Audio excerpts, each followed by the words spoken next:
In this video, we are going to see how you can implement one single thing to your jump shot that will increase the consistency and precision of your shot in just a few days.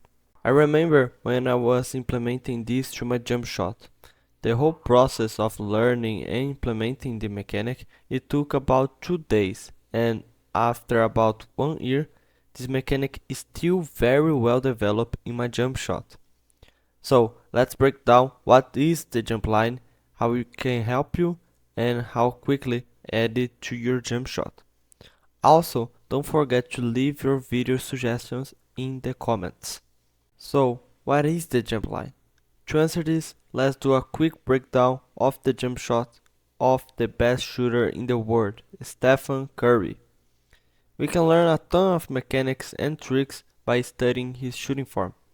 For example, how he prepares to pick up the ball, how he lowers his body and uses footwork, the rotation and placement of the feet when shooting, or his special hand placement and shooting pocket that makes him shoot very fast and still be consistent, or even his low set point that give him a lot of power even though he don't need to use a lot of force when shooting, making possible to give the ball more control and therefore hitting more shots. But how is he able to bring the ball from the shooting pocket to the set point?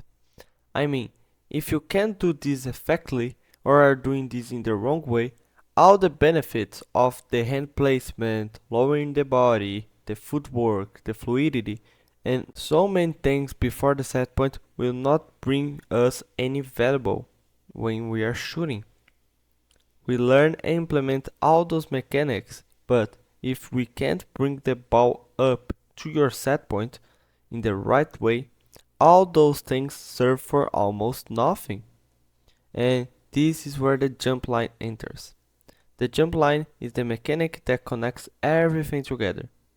It can do this because it's a mechanic that works on your skill to bring the ball up in the jump shot in the most effective way possible. But one thing is to know what it is. The other thing is to know how to do, or at least know if you're doing right. Before implementing this mechanic, my jump shot was very inconsistent, and I noticed that. And I tried to figure out what I was doing wrong to fix it. And I did that too. I implemented new mechanics and fixed some wrong things that I was doing.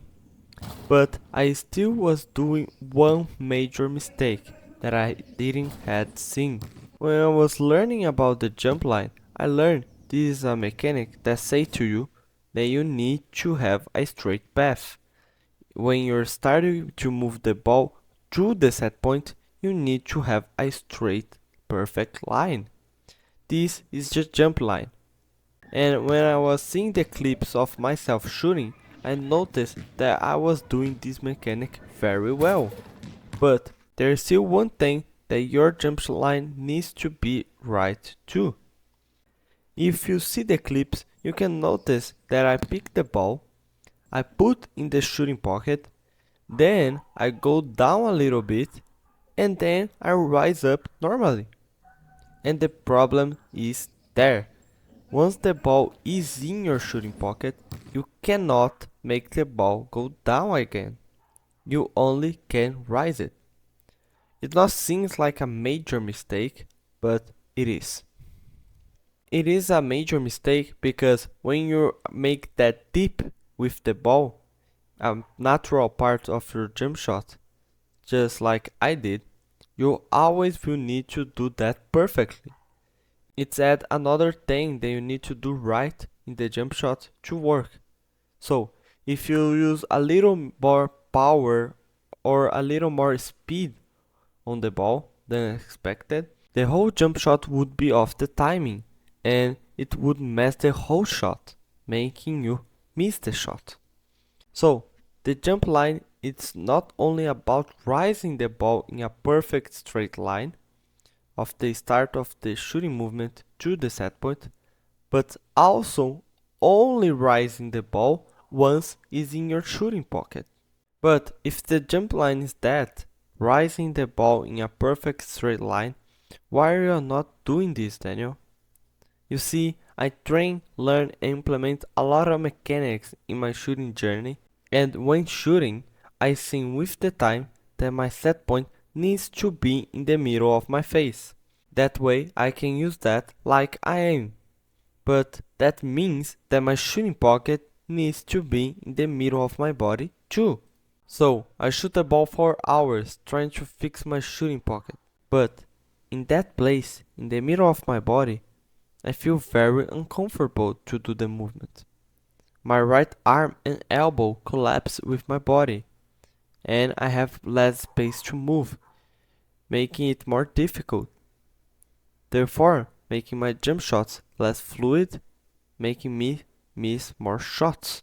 But when I placed the shooting pocket near the middle of my right quadriceps, everything felt perfect.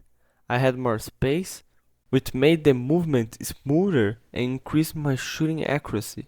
And if you trace a straight line off my shooting pocket to my set point, the angle is not that bad.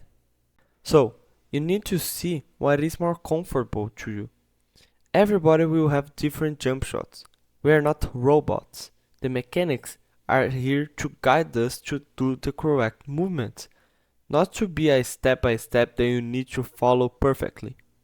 So just don't do anything that is absurd, like a curved jump line or a very angled path, and you will be fine. If you do all those steps correctly and train a lot, you will see how much a well-developed jump line can do for you. But, as I said in the beginning of the video, the jump line just connects another mechanics into the jump shot. Only this will not bring what you want. So, if you want to learn more mechanics to become a better shooter, check out this video.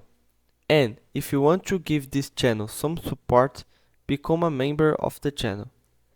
And I see you there.